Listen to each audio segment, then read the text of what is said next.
बच्चों, आज हम हमेशा की तरह ई क्लासेस के अंदर क्लास 9 का जो चैप्टर नंबर 13 है, अपना जो टॉपिक लेके चल रहे हैं surface area and volume of cylinder. Surface area and volume of cylinder. इससे पहली क्लास में हमने वॉल्यूम पढ़ा था और surface area cube and cuboid का पढ़ा था। आज हम सिलेंडर का लेके चल रहे हैं। सबसे पहले देखो सिलेंडर है क्या। मेरे हाथ में जो चौक दिखाई दे रहा है आपको, ये चौक है, ये एक सिलेंडर शेप है। कौन सी शेप है? सिलेंडर शेप है। दूसरा, जैसे नॉर्मल एग्जांपल लें, हमारे घरों के अंदर जो गैस की जो टंकी होती है वो भी सिलेंडर शेप होती है। तीसरी जो बात है उसमें, जैसे अपना पाइप होता है पानी की निकास करने के लिए, वो भी क्या है? सिलेंडर शेप है।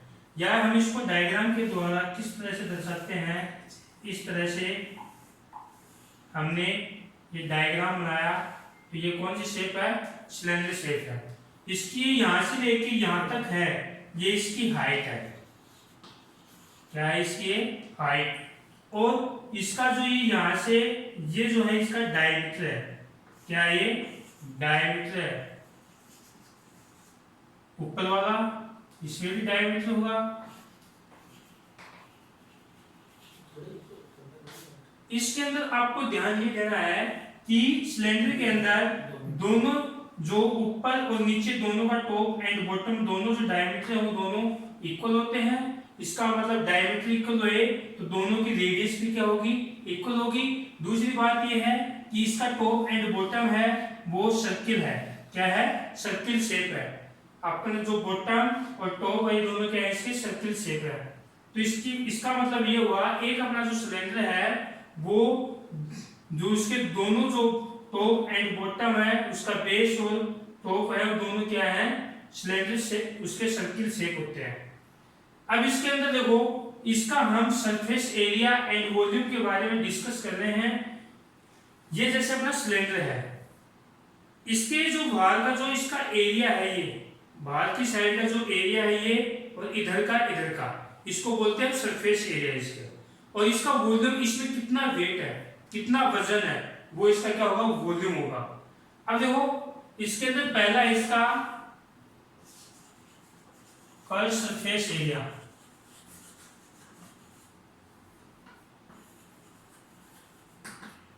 कर्व सरफेस एरिया का मतलब ये है कि इसके बाहर का, इसका टॉप बॉटम एंड टॉप दोनों को अगर हम छोड़ दें, और ये जो बाहर का जो एरिया है वो क्या अपना कर्व सरफेस एरिया, उसका जो फॉर्मूला होता है वो अपना है 2πr/h।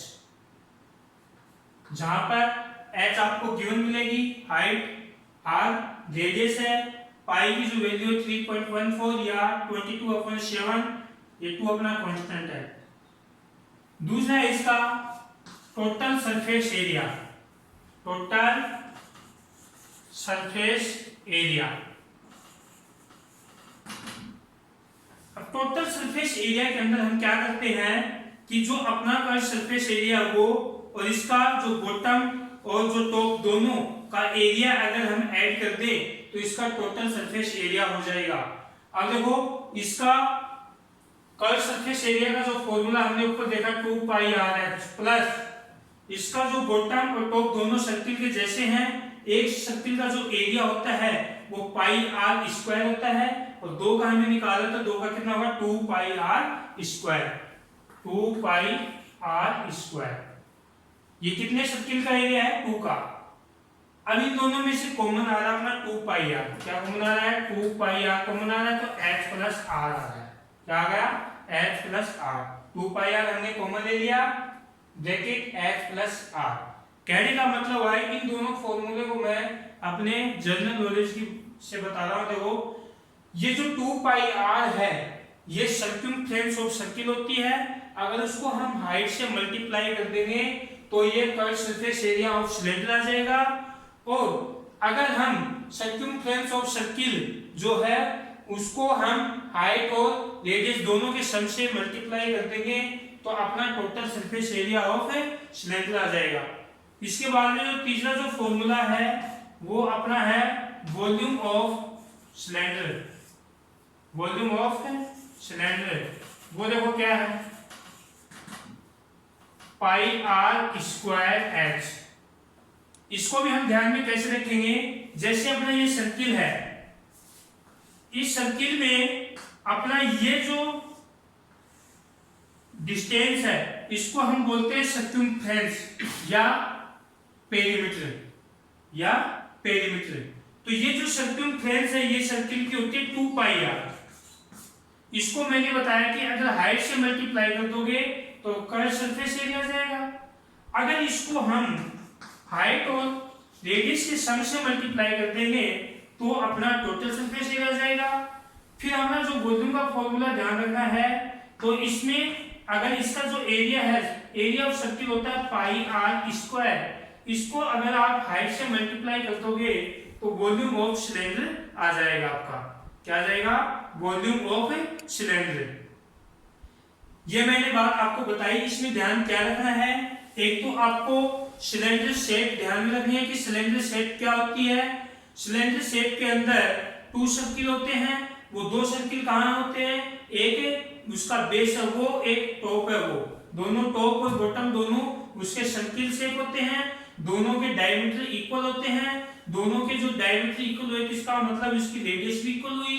उसके बाद में उसका जो 3 फॉर्मूले हम काम में ले रहे हैं, एक curve surface area, curve surface area मैंने बताया 2 पाई आर एच, एक बताया मैंने टोटल सरफेस एरिया, ये 2 pi R H plus 2 pi are square, या फिर हमने इसको 2 पाई आर कॉमन ले लिया एच प्लस आर। तीसरा जो हमने बताया volume of cylinder pi are square h. इसको देखो हम एक एग्जांपल के द्वारा इसका सॉल्यूशन करते हैं।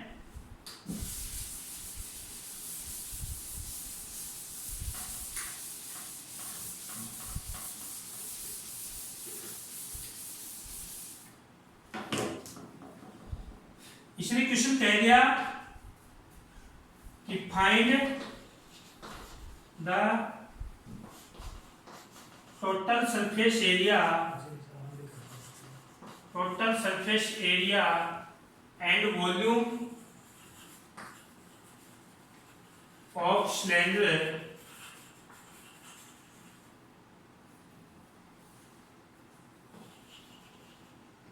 It's radius is 21 centimeter. You find the total surface area and volume of cylinder. Its radius is 20 centimeter and height is 14 centimeter. उसकी हाइट 14 सेंटीमीटर है, उसकी जो रेडियस है वो 21 सेंटीमीटर। अब इसमें 2 चीज आपको फाइंड करवाना है कि एक तो आपको टोटल सरफेस एरिया और एक आपको वॉल्यूम किसका है, सिलेंडर का। ये ध्यान रखना है कि सिलेंडर का है किसका है।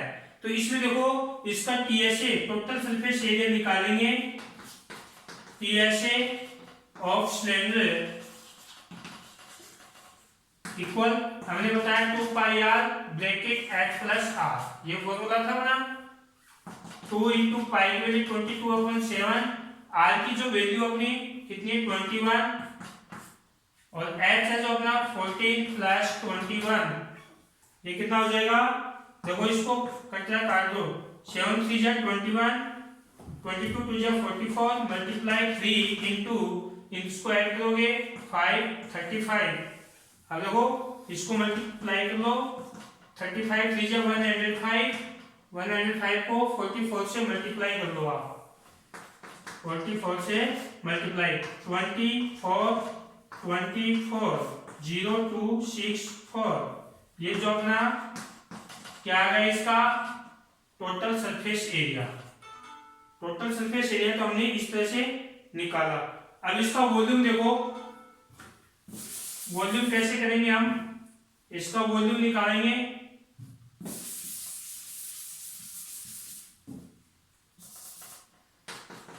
वॉल्यूम ऑफ सिलेंडर फॉर्मूला था अपना पाई आर स्क्वायर एच, पाई की वैल्यू 22/7, आर की वैल्यू 21 इंटू 21 इंटू और एच कितना अपना 14, 7 3 जा 21 अब देखो 66 मल्टीप्लाई 21 इंटू 14, अब इनको मल्टीप्लाई कर लेना और जो अपना जो आंसर आएगा वो किसका हो जाएगा, वॉल्यूम ऑफ सिलेंडर हो जाएगा। इसको 66 को 21 से करो, 66 132 6 8 3 1। अब इसको 14 से मल्टीप्लाई कर लेना, 24 32 34 12 है, 12 से 15 4 5 6 8 3 1 4 0 4 9 1। तो ये कितना जाएगा अपना 19,404 सेंटीमीटर क्यूब। तो ये क्या आ गया अपना